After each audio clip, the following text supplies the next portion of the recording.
So good morning for those people that are tuning into the recording. It's Troy here from a beautiful Tambourine Mountain in Queensland. The sun is just breaking through, so you'll get to see my sunrise to some extent in the background. We had a full moon last night, I think the moon was full.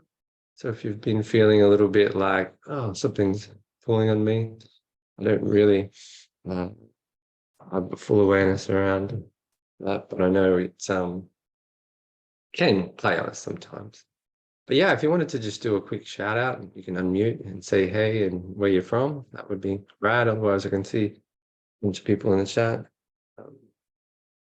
Maya Crumbin Valley, Kelly Cairns. It'll be the fullest tonight, Katia. Thank you. Yeah, you could give us a full breakdown on what that means from an astrology point of view. But that's probably another session.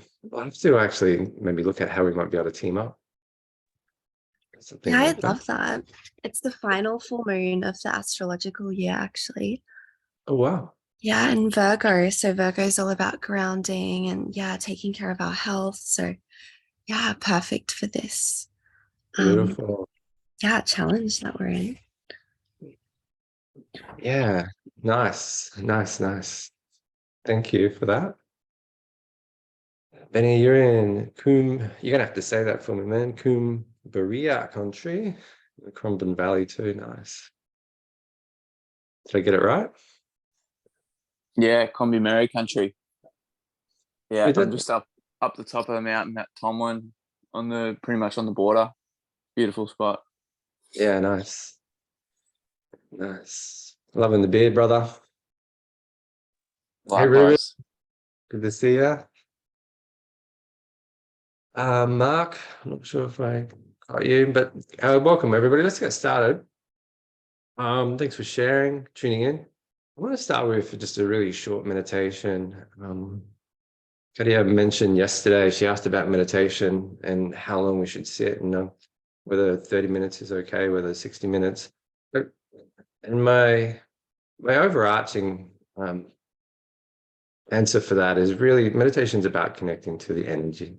It's about really building a relationship with the mind. But really, it's about dropping into the energy that's all around us and feeling that connection. And sometimes you can do that really quickly. Sometimes if you're caught in your head and you're in those mind loops, it can take a lot longer. But I want to just start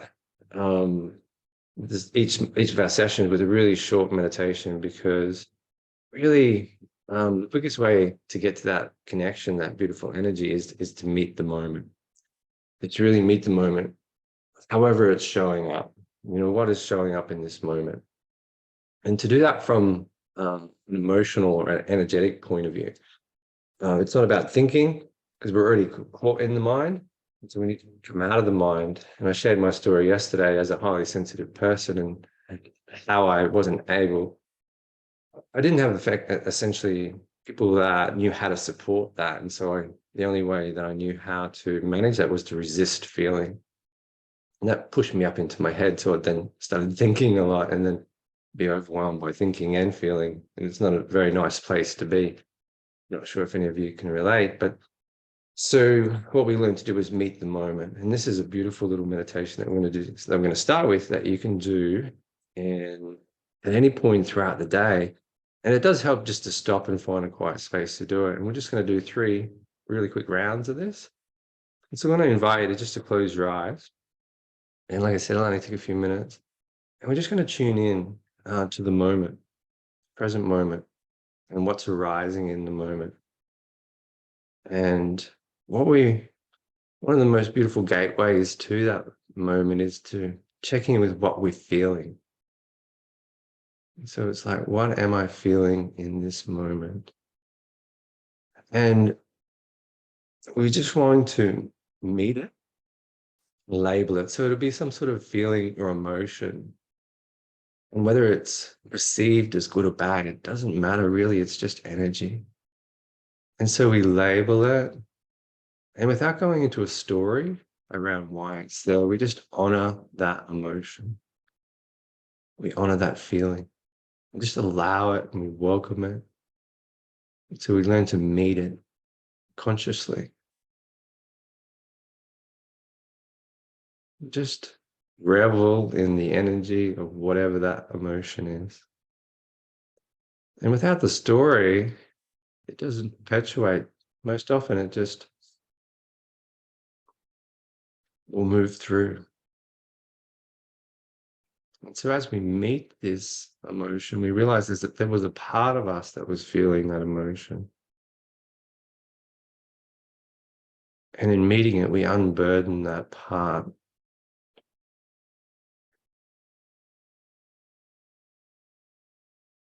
And so then we just tune in again, like, what am I feeling in this moment?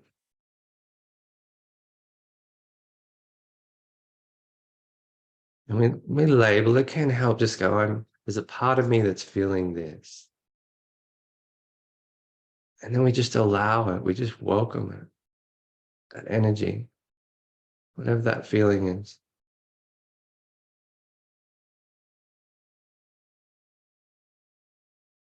Without any resistance.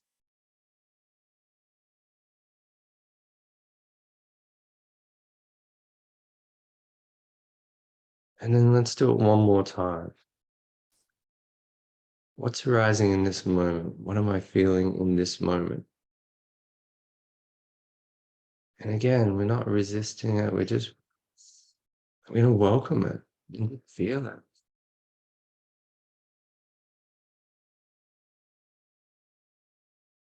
So we learn to feel again.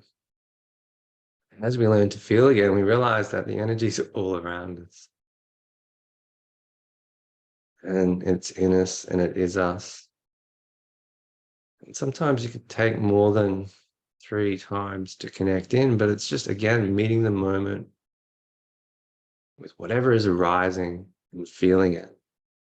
And as you feel it, we realize that the energy is here. What we're looking for is here, that sense of wholeness, love, connection, meaning. We find it in this connection to the energy.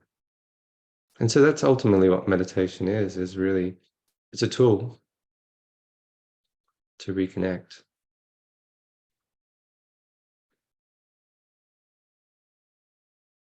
So we'll look more at that tomorrow. It's one of my favorite little meditations, means to drop in. Whatever is arising, it's just meeting it. All right. How was that? Did it feel okay for you guys? Meeting the moment. It's so beautiful. It's like, yes.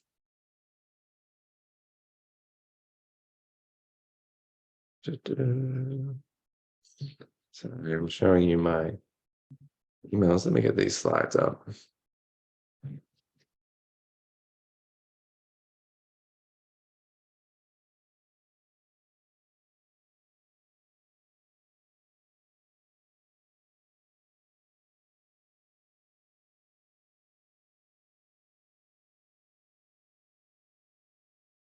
Still haven't done that. So what's going on here?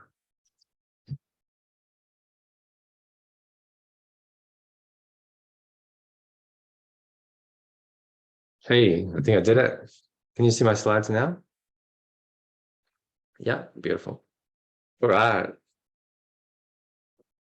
So we talked yesterday about altered states. If you haven't seen if it didn't turn it live and you haven't seen the recording, I encourage you to check it out. But we looked at that relevant to the different brainwave states. And feel free to unmute or put in the chat just any awarenesses or anything that you want to share relevant to this. I feel like for me, when I was learning around this, is like a bit of a game changer, just understanding like how we get caught in beta. And it's a very much a mind active state. And so simply by shifting our state, and meditation is one tool that we can use for that, but there's a whole gambit of other ones that you can use. to shift state, like getting into alpha. Nature's a beautiful one. Breath work's beautiful. Dance is another one. Whatever we can do to slow our brain waves.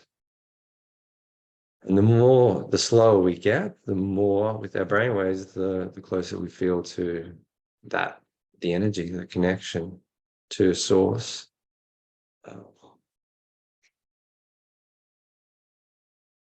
And then meditation. So part of the invitation was to set up a sanctuary. And sanctuary is like the foundation. It's where you're going to do your practice, where you're going to commune with the energy, where you're going to connect. And you can essentially meditate anywhere, but within your home environment, it's good to have a place to go and sit. Like for me, I've got a chair and it faces the sun. And so this time of the morning, I'm normally meditating towards the sun. And for me, that just feels nourishing. But it's like whatever feels nourishing for you. And the thing is, then when you go there, it's kind of like you already start dropping in, you already start connecting. So it can be powerful. Like I said, you can have candles, you can have incense, you can have, your favorite rug, any sort of tokens, depending on, what helps you to connect. And that's all great. Again, it's not essential. And then there was the releasing tension meditation. Did anybody want to share anything from those? I wanted to just tune into our challenge arena.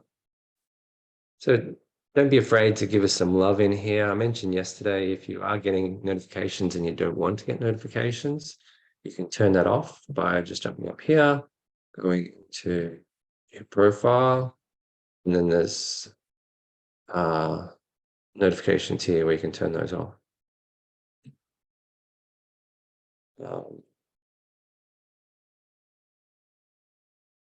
So don't be afraid to give love to people in here. My intention today is going to reach out to every one of you and see what you need to help you get set up. So we've got a bunch of people that have already started doing their practice.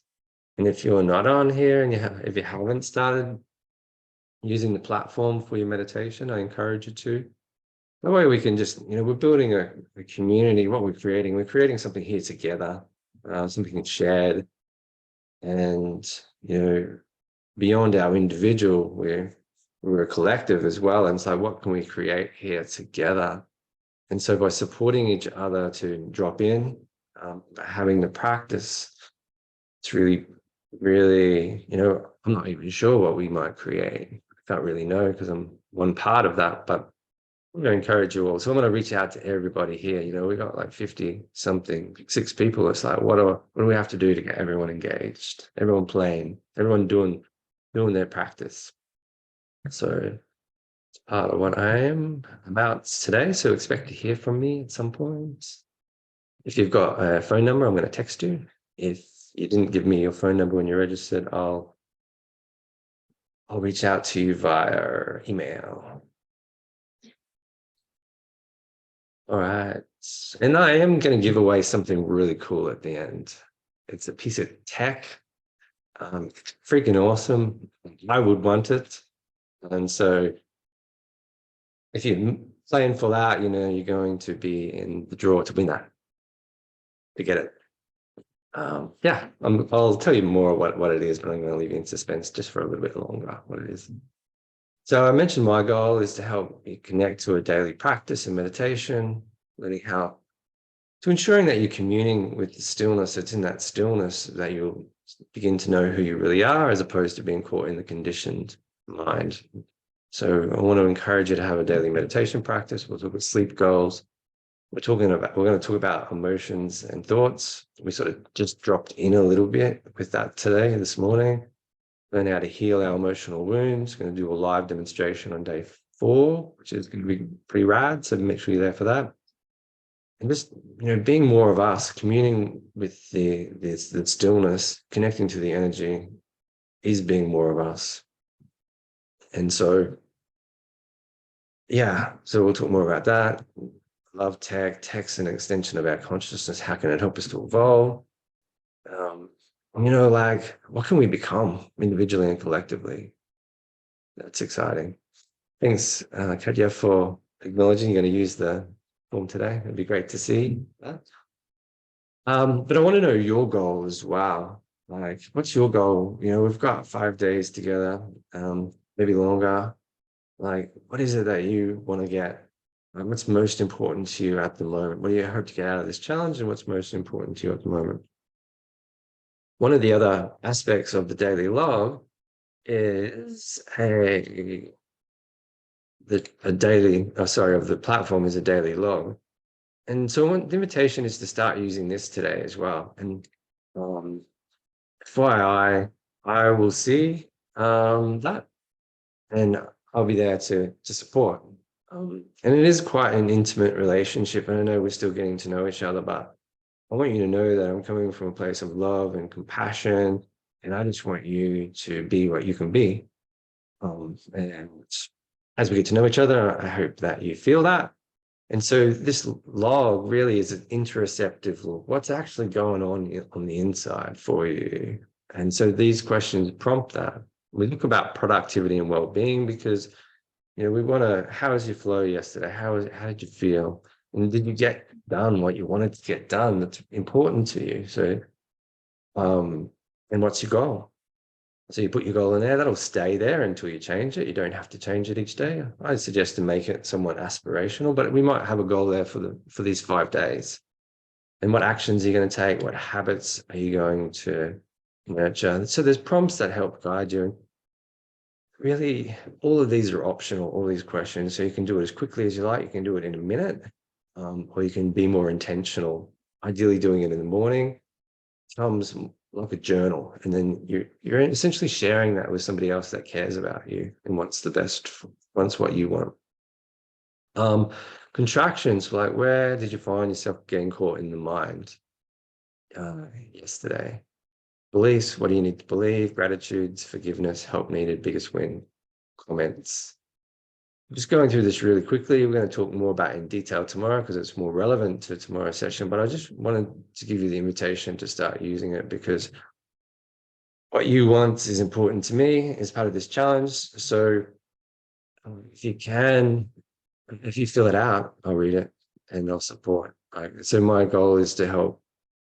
Apart from those other things that I want to share with you, is like, well, what is it personally that's important to you? How do we collectively help you to get that? I wanted to just invite Kelly. Kelly is someone that has been using the platform for, I don't know, Kel, probably maybe June. So 6, 7, 8 months. And she did the Becoming Exponential program. And I just wanted to have her just share with you some of her experience. So it's not just me going, oh, you should do this, you should do that, but just to hear from somebody that's actually been using it and what it's actually meant for her to use the platform. And she participated in the Becoming Exponential program. And then I've got an Infinity program that she's done as well. But so I just want to throw to you, Cal, if you wouldn't mind sharing. I'm going to spotlight you, if that's okay. Yeah, sure. Just for this. Hey, Hi Cal. guys, I'm Kelly. I met Troy about 15 years ago in Cairns through networking. I'm a single mum with 2 kids, and I'm regional centre manager for 3 shopping centres, and I work for the biggest privately owned property consultancy company in the world, which is really cool. The reason I jumped on with Troy, I had a pretty tumultuous upbringing, childhood into adolescence, even into my 20s. The doctors had me on and off antidepressants and anti-anxiety medications pretty much my whole life. And 2 years ago, I went through a breakup after 10 years of the father of my children, actually. And I was spiraling again off, not quite, but I felt like I was going to be. And I didn't want to face going on medication again. I wanted to take my power back and finally heal what kept triggering me to go back. And I did so many courses. I spent upwards of $30,000 on various courses and books and self-help programs, and they were all beneficial, but nothing quite like what I started with Troy in June or so last year. Working through the program with Troy, it's changed my life. I've recognized patterns and habits that kept things that kept triggering me throughout my life, things that I set in place as a child to protect myself, that I was still utilizing unbeknownst to myself up until recently. And learning those behaviors and those triggers and the patterns and habits that I'd formed, just learning to recognize those and sit with my feelings was huge for me. I used to do everything I possibly could to not feel. Drugs, prescription medication, alcohol was the go-to one because it's socially acceptable. And yeah, I just didn't want to feel anything. So doing this course with Troy, it was tough. It's hard. You face a lot of shit you don't want to face. And there were numerous times where I just didn't want to play anymore. I just wanted to back out and quit. But I'm 41 now, and I've finally gotten to a point where this is it. I'm doing this. I'm going to see it through, and I'm going to push past what it is that keeps dragging me down. And it's been a roller coaster. There's been a lot of highs, a lot of lows. But I persevered, and out the other side, I can honestly say for the first time in my life, I'm sleeping well. My head's clear. I'm focused. I'm not triggered anymore like I used to be. I used to snap at my kids all the time, and I was just a grumpy person, not naturally, but just these triggers would always just set me off. And so I've learned to not be triggered anymore by these things and found a place for them. And it's, yeah, absolutely changed my life. I couldn't be more grateful and more thankful. And I think this is maybe not this in particular, but I think I've done 2 or 3 with Troy now. And just in the log Troy was talking about, those contractions, they're the triggers, they're the hard parts, the feelings of anxiety in the pit of your stomach and those things that hurt. And yeah, you don't want to talk about them and you don't want to process them and heal them, but when you do, the world opens up.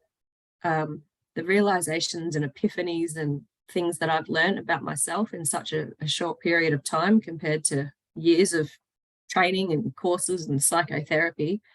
Yeah, I couldn't rate it enough. And here I am again. I'll just keep going while I can, because I'm not going backwards again this time. So if any of you are considering it or thinking about it, it's a game changer. But again, like you get out of it what you put in. So yeah, it's hard. You're facing your demons, right?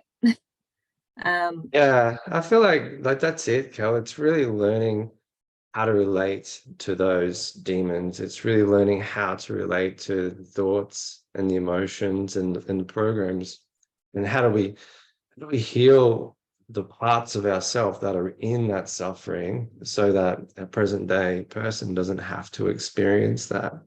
And so as we learn to meet the moment and connect with the emotions that are there, then in a lot of sense, some of those thoughts that drop away that can derail you and pull you in the wrong direction. And so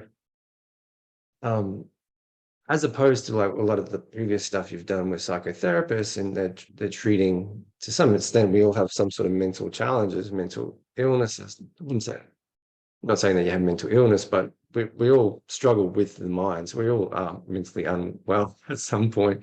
Yeah. But it's really like the more time you spend in learning how to connect to the energy that's around us, the more that you awaken. And so it's really like awakening as opposed to treating mental health.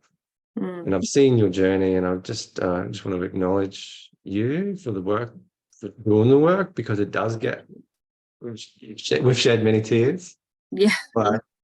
but it's on the other side of that is what we're looking for, right? Is that reconnection to wholeness and Mm. realizing it's not out there, it's actually in here.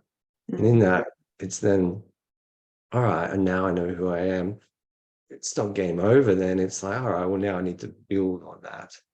Yeah. It's like I'm not saying that we're all enlightened, but it's like, for enlightenment, chop wood, carry water. After enlightenment, chop wood, carry water.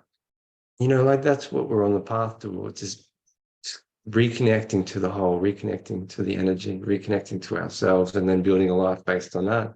And in that, we realize that we are whole, we are everything. And the gift is actually being in separation. The gift is actually being you in this experience. And I've seen your whole energy change over the months that we've been together. And even yesterday we were on a mastermind call together, and just I was just reveling in your glow. Yeah. Even I did a process yesterday with Troy around something that was showing up for me, and I couldn't really put my finger on it, and I had this anxiety like in the pit of my stomach, just feeling off. And yeah, we did a process around that, and I can safely say it's gone. I haven't it's not there. Just by sitting with my feelings and acknowledging what was going on and going through that process with you. And yeah, I haven't had it since, which is incredible. Yeah, we learn to meet the moment. This is what's showing up in the moment. We don't shy away from it. We don't push against it. It's just like, all right, tune in. What's there in this moment? It's like, and whatever, I can't remember what it was, but and then we just sit with it and realize there's a part of you that's feeling this, a part of your psyche that's feeling this. It's not you, the God that's in this moment. Yeah. Thank you. Thank you. Appreciate you. Thanks for sharing. All right, let's move on. I'm gonna try to figure out how to spotlight you. One sec. I haven't spotlighted the whole time. There we go. Got it.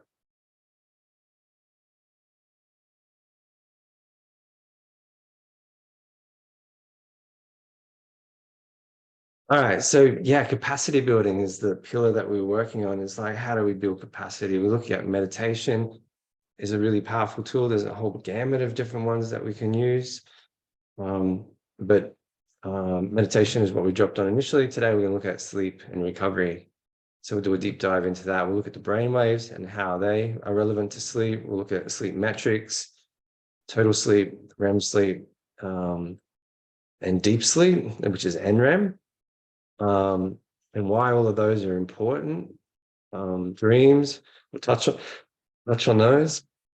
Recovery metrics, these are important because they're relevant to our central nervous system, our autonomic system, so we can measure how stressed our biology is, not just how we feel in our head, but how is our body actually doing. And we'll look at sleep goals. Like, what are your sleep goals? Like for me, my sleep goal is 6.5 hours a night. That's a minimum dose of sleep that you need to thrive. Under that, you're running the risk of shortening your life or causing health concerns. So 6.5, but then having enough deep sleep and REM sleep. So that's my sleep goal.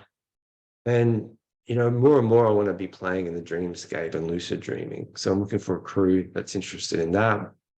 Let's go deeper into that space. And morning and evening routine sort of helps to support our meditation practice and our sleep. It helps to support our flow during the day, and it helps to support our sleep. So the homework for today is going to be like, what's your sleep goals? What's your morning and evening routine? And how does that support what you're doing? And we'll finish with right breathing. Ideally, we'll open up for Q&A at the end if anyone's got any questions. We'll hang about for that. Does all that sound okay? I assume that's yes. So we looked at waking state and how we change our state yesterday. Here we look at more the sleeping state. We realize we cycle through the same brain waves from being wide awake to being sound asleep. We can access them. And so within the sleep cycle, we cycle out of beta, this it's a wake state. We talked about beta yesterday and how it's really a mind active state.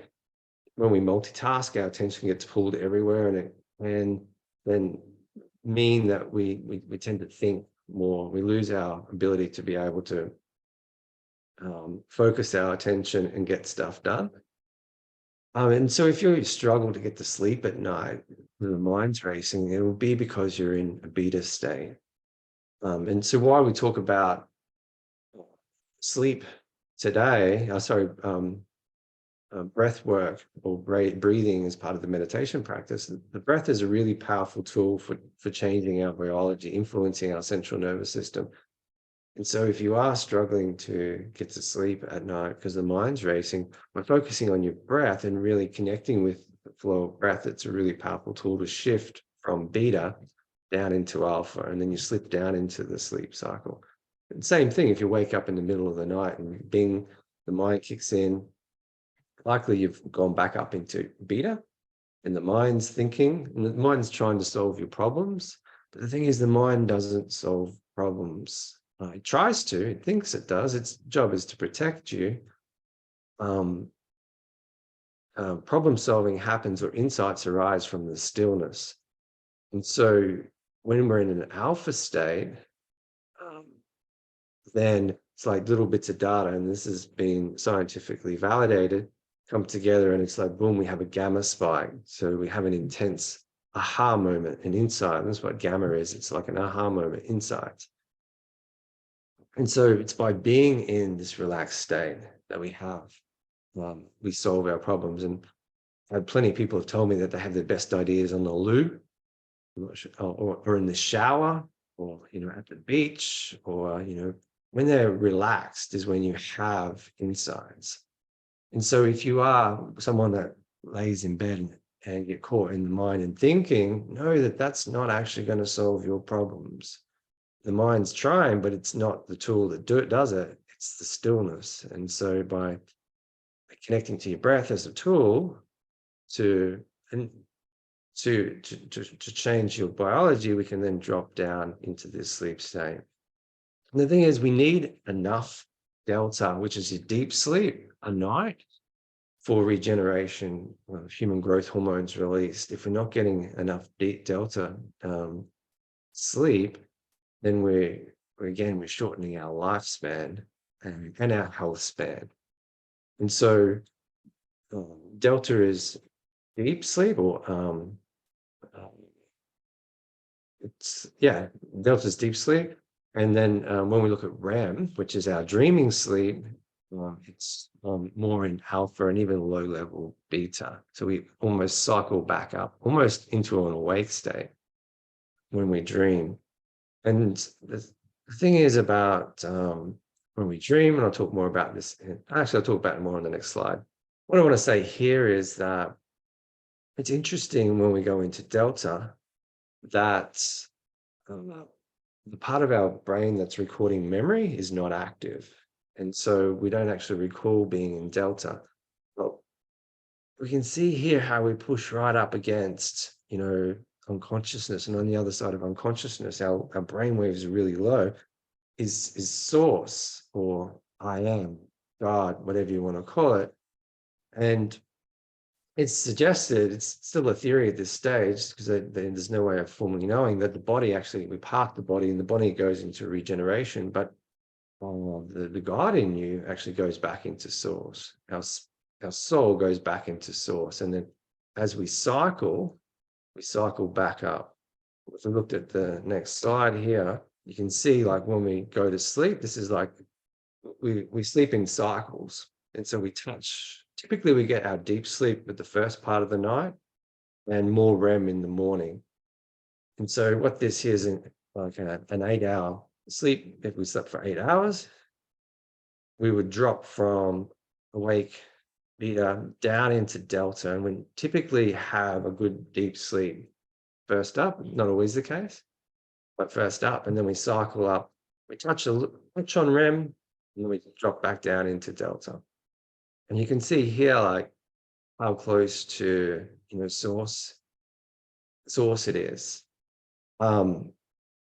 Interesting, like I've been I've had aura ring, been instances where I've been startled awake and felt this sense of bliss as I come out of the sleep. And then when I looked at my aura, it happened twice in one night. When I looked at my aura shows deep and then straight into awake. And so I felt this energy here. It feels like an intense wholeness. Like if you've had a really deep meditation, or you've had a profound psychedelic experience, it feels like that. It feels like I'm it. I was on the other side, and then I'll come up, and it was seen. I'll actually find it and I'll email it to you all. I actually saved it, and I was going to do a post about it where it shows on my aura data deep and then awake, and then deep and awake. The thing is also with regards to REM, if you're getting up too early in the morning and you're cutting off your REM sleep, and so your sleep time needs to be sufficient. Like for me, I like to go to bed typically 8:30, and so that means getting up at 4 a.m. Is fine. That means I get my REM in. But if you're going to bed late and you're getting up early, you're cutting off important sleep, whether it's REM sleep or deep sleep. And we don't essentially know what that is until you measure it. And that's part of the power of measuring it. What you measure, you can optimize and create a feedback loop. And so then we can go, oh, well, what's actually happening? And the challenge with tech, people having their sleep data and not actually actioning it, it can have a negative effect. It's like my wearable is telling me that I'm not sleeping well, but I don't know, I'm not changing it. So it's just like that negative reinforcement. No one needs negative reinforcement, right? And so that's why, like, as part of like the platform and having a coach to go, okay, well, let's look at this. What interventions can we try to optimize your deep sleep, your REM sleep? And like I mentioned yesterday, often we can see where we're being challenged in our sleep, whether it's a number of awakenings throughout the night. What the data can point to is like interventions that we can try, but beyond that, it might be that we need to do some bio testing. And there might be something out with our hormones. And I've had that with clients before, where we then need to go to a naturopath. We've got people as part of the community, our coaches, where we refer to and we do like a spit test. You do it at different points throughout the day. And essentially we're mapping your circadian rhythm. We're mapping where your cortisol is firing, because typically our cortisol should be high first thing in the morning, bump to get out of bed. And be awake. And that's why having coffee first thing in the morning, as delicious as it is, and I do love it, they reckon it's the most delicious then because it's the furthest it's been from that our addiction has been satisfied, and that's why it tastes so delicious. And Michael Pollan's got a book on caffeine. It's quite an interesting read. Anyway, I digress. So refraining from coffee first thing in the morning is a good thing to do, to allow your natural production of cortisol to get you up and about. And then that will be high until like mid-afternoon, and then your melatonin is going to start increasing to bring on the onset of sleep, and it's going to be at its highest when you're going to sleep. And so they cross over twice during the day, like around early hours of the morning, cortisol will start increasing. And that can get messed up because we're not of our lifestyle habits, and that can then throw our whole sleep out. And so if the data is pointing to the fact that that's happening, well, then we just do a spit test, and then yeah, it's happened to me before. Like I did a body sculpting competition. I was going to the gym at 8:30 at night. I'm taking a pre-workout and not going to bed till late. And really, just changing your lifestyle to suit the circadian rhythm can help revert it back. So it's not like it's a game over. The thing is, it becomes a problem if we don't address it, because then it becomes chronic, and it can lead to burnout. It can lead to, all sorts of things. And I've seen the nasty side of that, because I was in the startup space for a decade, people pushing way too hard for way too long. You break this biology, it doesn't always bounce back. So this is just, again, this is like a 90-minute sleep cycle, how we go through the different brainwave states down into delta. Interesting to note here is this hypnagogic state. It's like there's people throughout history like Salvador Dali and Thomas Edison. There's insights that arise as you're just going into sleep and as you're just coming out of sleep. They call it the hypnagogic hallucination, or the hypnagogic state. It's worth paying attention to. So again, beyond just getting good sleep, there's gold in here. Like Thomas Edison used to use that state. It's rumored that he would sit in his chair, bring a nap, keys in his hand, and he would fall asleep with an intention around something. And as he fell asleep, the keys would fall out of his hand, hit the wooden floor, and wake him up. And ideally, it was trying to mine this hypnagogic state for insights. And things like the double helix as part of the DNA molecule were realized from that state. The Google's algorithm, the search algorithm, was realized from that state. So there's lots of goodness that can come from there. And we look at dreams, like Carl Jung suggests that dreams are, the gateway to the unconscious. And so paying attention to them, and within the platform I Am Connected, I'm sure we'll jump in a moment, but we can start logging dreams in there. What I suggest, why I found that to work best, is like having a notepad next to your bed. So the first thing you do in the morning when you wake up is write them down, otherwise they'll be gone. And then when you do your log, just transfer them into the platform. That way you've got it all contained in one place. Yeah, I just want to discourage, I guess, just jumping onto tech straight away, first thing out of bed. But there's opportunity to explore that dreamscape as well. Lots of insights. Lucid dreaming as well. Like I've got an interview with Robert Wagner. It's in the platform. I think it's linked. We interviewed him around lucid dreaming. I'm still a novice in lucid dreaming. I have had lucid dreams. It's pretty wild when you realize that you're awake in a dream. And then you can start exploring, because it's a different reality in there, and there's different rules, and you've got these dream figures, which are the people that are in there. One of the Brian Gillen, he's a senior product partner or manager at Aura. He's a friend, and he's an avid lucid dreamer. He heads up tech for dreaming, and they're looking to build technology that helps support lucid dreaming on demand. So it means that you wear the tech. It's like, how can technology help us to lucid dream on demand? Which is then giving us access to this whole nother virtual reality, this dreamscape. Anyway, he suggested that the goal, I haven't achieved it yet, is to meditate in a lucid dream. And he said that when you do that, you experience yourself as this, like, everything. You are everything and nothing, and the intense energy around that. Has anyone here quite accomplished that lucid dreaming or experienced it? It's a proven scientific phenomenon, and there's things that you can do to develop those skills.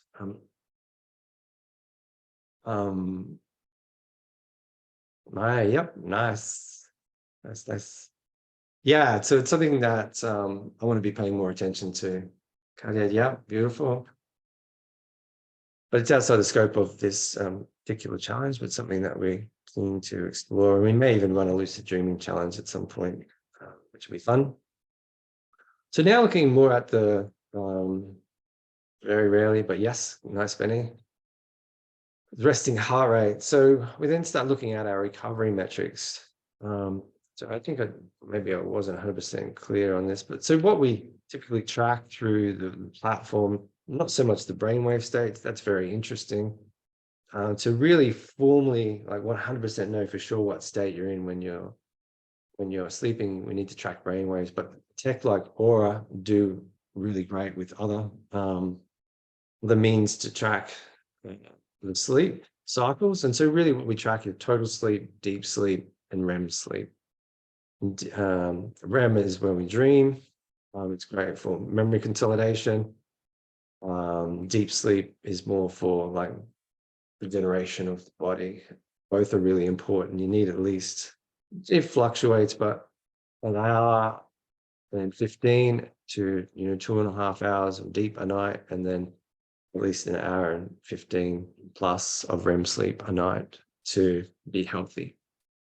Cheryl, it'd be great to get you all connected to the platform if you're interested. I'll send you a message on how we can do that. So resting heart rate is like, it's a measure of how healthy we are, how healthy our heart is. And it's measured at night when we're at rest, because it's like the effort that your heart is taking to push the blood around your body. And so the least number of beats in a minute, the less number of beats it is required to do in a minute, means that the least effort is required to push the blood around your body. I'm not sure the exact number, but there's only so many beats that the heart will do in a lifetime.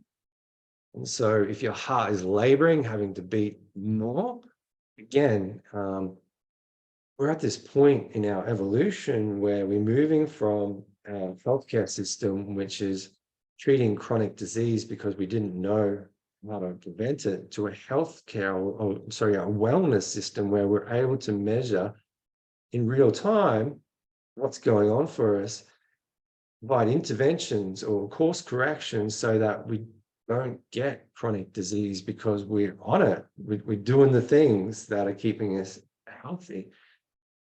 And so this is one of them. If our heart rate is elevated ongoing, what are the things that elevate your heart rate?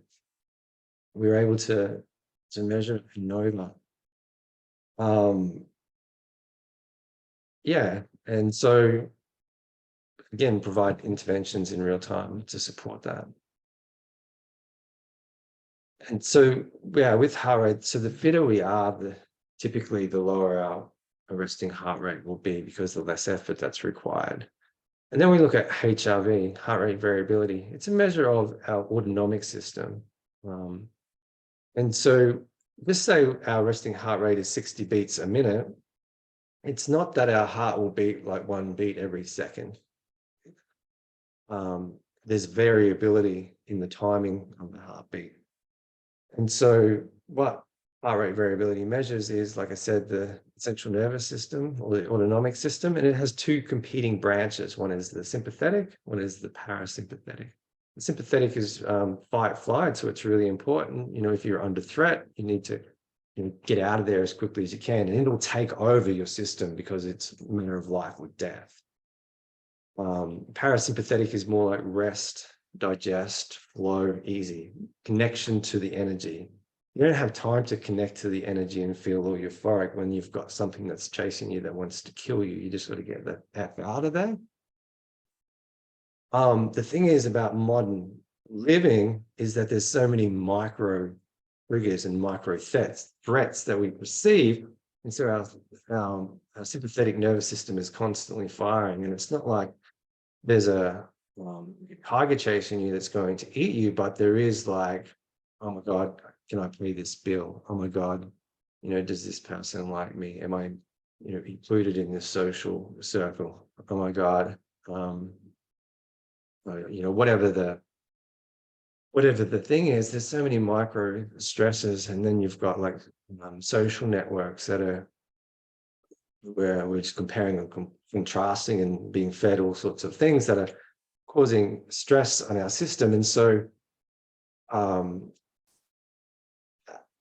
we can show up with this the sympathetic nervous system response. And so what that looks like is they compete, and if there's more variability in our heartbeats, then we have a higher HRV, heart rate variability. So there's more variability. That means the parasympathetic is competing as strong as the sympathetic. But if we're under stress, well, then the sympathetic nervous system is just taken over and it's pushing out the signal, it's competing. And so there's less variability in our heartbeat. And so it means that our body's under stress. And so we have a low, if we have a low heart rate variability, again, we can track that. It's measured at night at rest. And a higher resting heart rate, then it can be indicative of there's some underlying, something underlying, whether it's physically, or it could be, most often it's emotionally. And interesting, like we see more and more that even physical manifestations of disease have their roots in unresolved emotional trauma. And so by going in and identifying where we're holding unresolved emotional wounds or unresolved emotional energy, and then healing it, it's what Kel was talking about earlier, and then unlocking that energy, freeing it, not only do we get that vitality back, because it takes effort to maintain that, but then we're freeing ourselves from that wound. And so, yeah, this is how we can measure this objectively, where we're under stress. And things like alcohol obviously impact on it. There's heaps of things like eating meals late at night put stress on the body. There's so many things that put stress on the body. Using something like this as the aura as a tool, we're able to create that feedback loop. Fitbit does it as well. There's a whole range. We can connect Fitbit if you've got a Fitbit as well. And so through the platform, we track like total sleep, REM sleep, deep sleep, and we get like an average across them. The aura creates a sleep score as well, readiness score, sort of a culmination of, they've got their own algorithm. Your average HRV, resting heart rate. So we're able to track trends over time. And a lot of these can be individualized, or they are individualized. So what one person's HRV is it's not something that you compare to somebody else's, it's individual to you. So we learn that.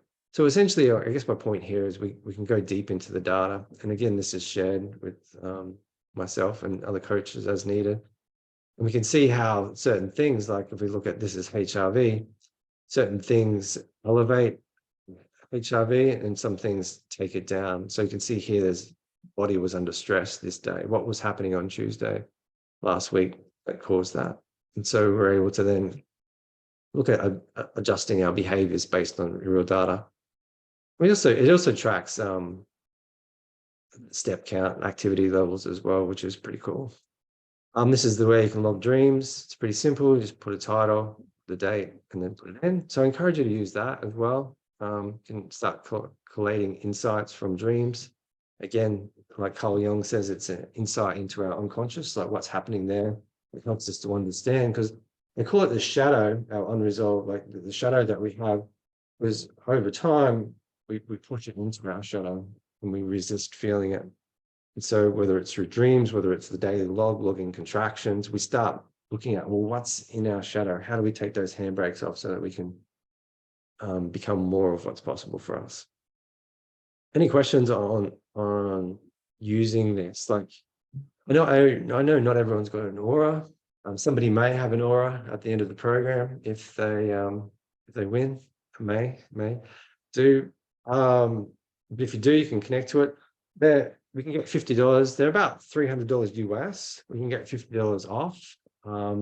They send out a sizing kit, and And then from there, so you know exactly what size that you got. Kyle, I know McCall, he just got here, I got one.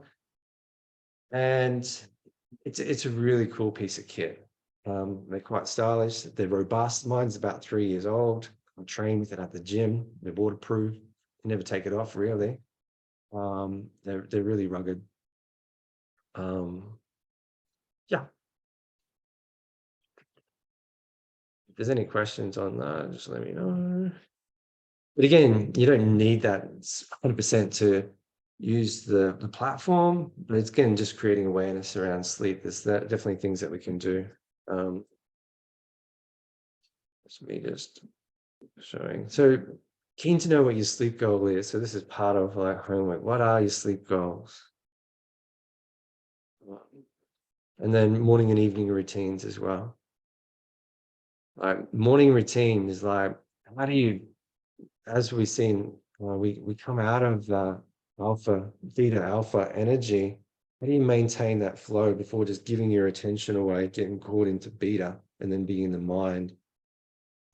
So for me, like I get up, I have a lemon water with Celtic sea salt and some apple cider vinegar, and then I'll stretch and then I'll meditate. And then from there, I flow into my day, whatever it looks like, whether I've got my daughter or whether I jump into work. But that's my morning routine, and that holds me in that state. My evening routine is I plan my day for the next day the night before, and so then I can just flow into my day without having to think about it. Being off devices at a certain time, making sure I'm finished my meal at a certain time so that it doesn't impact on my sleep. No sugar or chocolates late at night, although it may be delicious, it can affect your sleep. Yeah, no tech after movement or meditation until after movement. Yeah, that's a beautiful morning one. No tech late at night. Reading a book is really cool.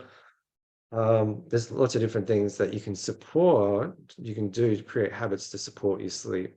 Because if we're not getting effective sleep, then we struggle through the day and it can be this really nasty cycle. So we want to look at, if you're in that cycle, how do we break that? And some of you may be sleeping really well. It's like, great. Like, what else can you do in sleep? How can you understand your dreams more? You can explore the hypnagogic state. Are you interested in lucid dreaming? It doesn't end with just closing your eyes. So we look at brainwave states, meditation. So we're at the point now, I know we're at 6:30 and I do want to finish on time. There's in the platform where the meditations are, right breathing is actually day 3. I've changed them around because I wanted to the right breathing with sleep, because I feel like it's a really powerful intervention. And when we talk more about patterns and where we're holding emotional wounds, that's better with the releasing emotion, which is number 2. So if you're in the platform, I want you to encourage you to do day 3 or the third one, which is right breathing. And you'll see in that it goes through releasing tension, releasing emotion, and then stacks on that right breathing. I'm happy to hang about and do a quick, connection, like a right breathing session, but I'm also aware that some of you may need to go. Before we jump into that, I just want to ask, does anybody have any questions based on what we talked about? Yeah, I'd like to maybe ask about the dreaming part, like logging the dreams, because I usually don't remember my dreams, but when I do, I don't think I know how to interpret them, so I don't pay much attention to them. So how do we use this tool, or how can we interpret the dreams? Yeah, that's a great question. So firstly, like the more you make it a habit of recalling your dreams in the morning, the more you will remember. So we're building that habit of remembering your dreams. And so even if when you wake up in the morning, go, I don't recall any dreams, just write that down, because then that's building the habit of, this is intentional and I'm going to remember my dreams, and you will start remembering more dreams. In terms of interpreting them, it can be a little bit esoteric, but when you look at it as a macro with your other data, like what's your sleep data, what's your daily log, like what's happening for you during the day, then then we can bring it into context. Like what is it actually pointing to? It might be that you were triggered during the day, and you're contracted. We call it a contraction because we contract into our story, and then we loop around. We're in the mind, and so it might be relevant to that. I'm not an expert on like formally trained in dream interpretation, but I know that when we bring it into context with what else is happening during your waking state, what else is happening in your life, then we can draw meaning from that often.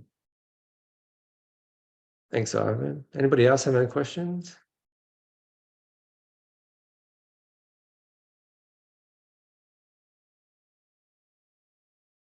Yeah, thanks, Katja. Pay attention to the symbolism and what it means to you and any similar patterns. Beautiful. All right. We might just do a quick breathing session. Like I said, the breath is a really powerful tool for influencing our biology. I've got a mastermind that normally starts now. I'm just going to welcome Christoph into that. I told him that I was maybe going to be a little late, but I'm just going to have him join us for this meditation.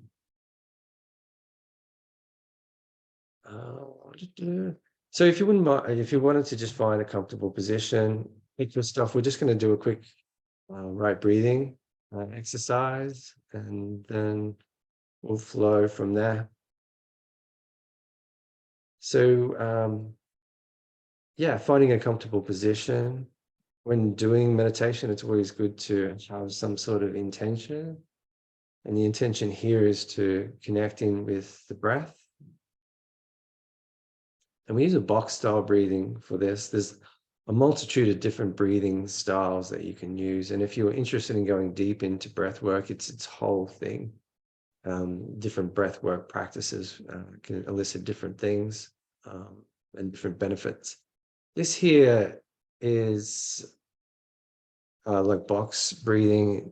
It means by box, it means just breathing in a rectangle.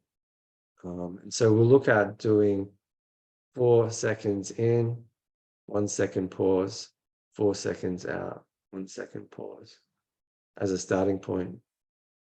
And we want to breathe down deep into our lower part of our body, into our stomach, and then into the middle part, and then the top part, into the chest. And then when we contract, when we breathe out, we want to contract from the lower part, middle part, and upper part. And we call this right breathing because it's like breathing down deep into the diaphragm and expanding from that place on the inhalation, then expanding the ribs, then expanding the chest.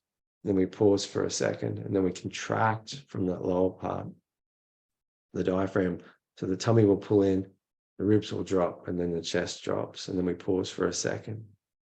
And then we catch the next inhalation, and then we're breathing down deep. So that's kind of the rhythm that we're going for. So we'll start that now.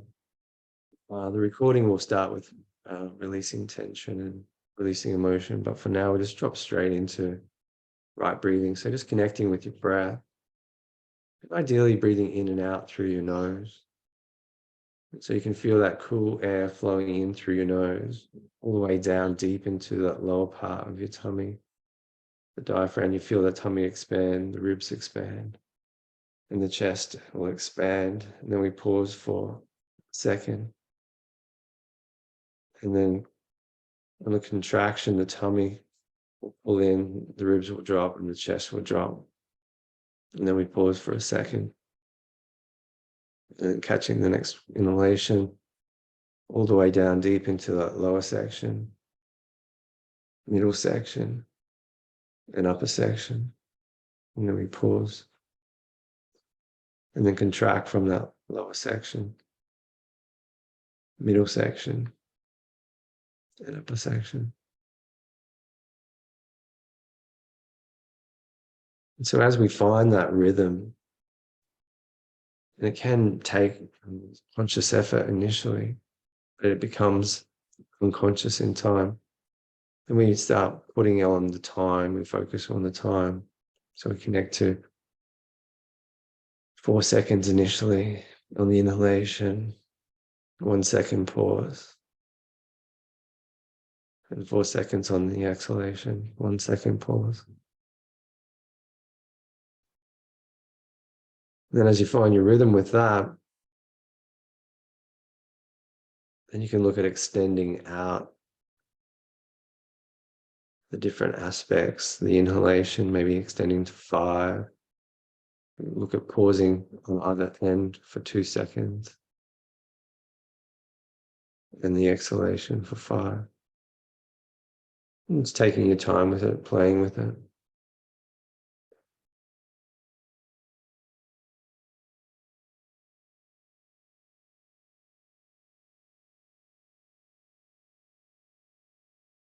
Really connecting with the breath. And if you find at any point your attention wanders, that's okay. You realize and you just gently bring it back to the breath.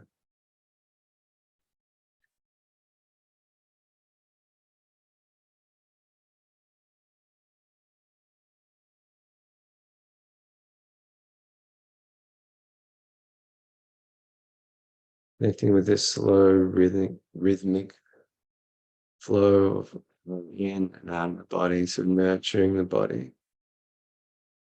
I find this works really well if I struggle to get to sleep or wake up in the middle of the night, just to lay on my back and do this and just bring all your attention to your breath. Knowing that the mind and the activity it's creating, it's not solving problems, it's just cycling. And by just giving your full attention to your breath, you're influencing your biology and you'll go back into your sleep cycle. Or may even get an insight. Insights arise from the stillness, not the mind.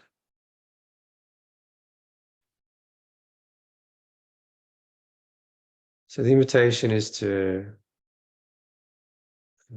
practice this, play with this in the recording. Like I said, it's session 3 of the next 24 hours. And use it as a practice ongoing. It's a beautiful intervention breath. Yesterday we had releasing tension. It's a beautiful intervention. These are all interventions that can help reconnect us to the energy that's all around us. We were looking at stacking these, and then we'll get to the point where we start observing the mind.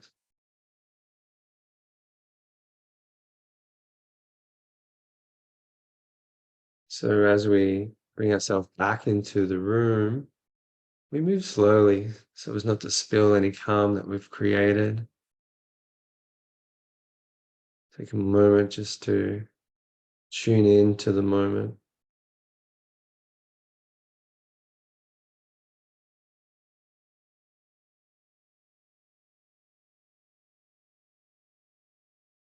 I appreciate you all. Does anybody have any questions before we wrap? Homework is looking at your sleep goals, mapping out a morning and evening routine, and then doing a meditation.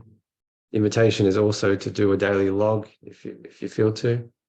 I don't want to burden you with too much. Do your best with this.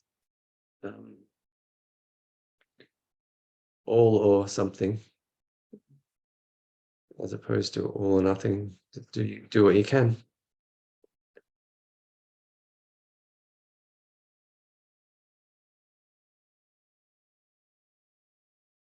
Any questions? Otherwise, I will leave you to enjoy your stillness.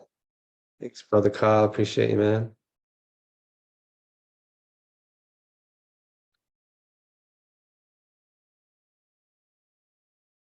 Have a beautiful day. I look forward to seeing you all tomorrow.